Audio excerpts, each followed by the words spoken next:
Bismillahirrahmanirrahim. Assalamualaikum warahmatullahi wabarakatuh. Kita lanjutkan materi kita di bersyukur atas keberagaman subtema 3 di pembelajaran yang ketiga.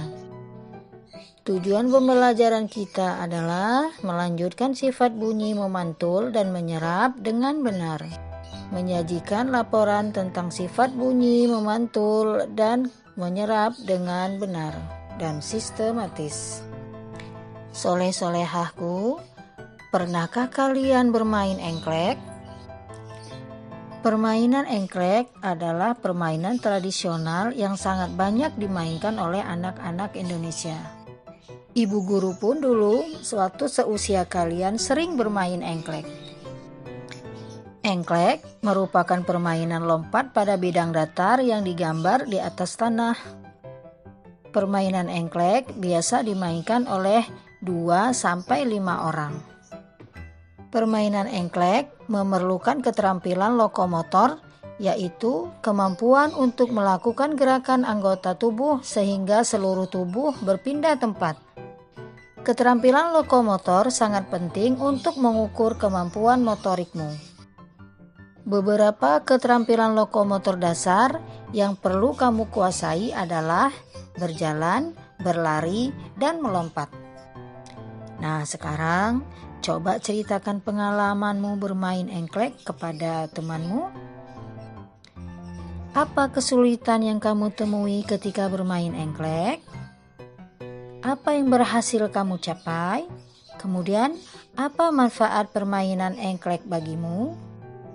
Sungguh kaya ya nak budaya Indonesia. Kita dapat mencicipi makanan beragam, bermain permainan tradisional yang berbeda dan tentunya mengenal kebiasaan yang berbeda. Dan masih banyak hal yang kita bisa pelajari dari keanekaragaman itu.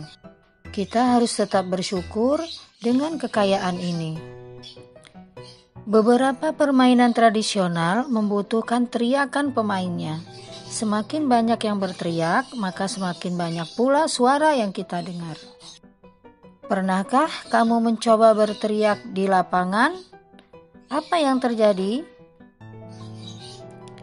Coba bandingkan ketika kamu berteriak di kamar mandi. Apa perbedaannya?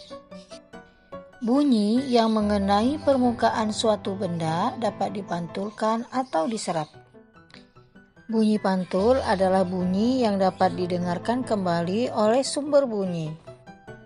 Bunyi dapat memantul jika dalam perambatannya dihalangi oleh benda yang permukaannya keras, seperti kayu, kaca, dinding, seng, keramik, atau besi. Bunyi pantul juga terdapat pada beberapa jenis alat musik seperti gendang dan angklung. Hukum pemantulan bunyi sama seperti hukum pemantulan cahaya, yaitu bunyi datang, bunyi pantul, dan garis normal terletak pada satu bidang datar.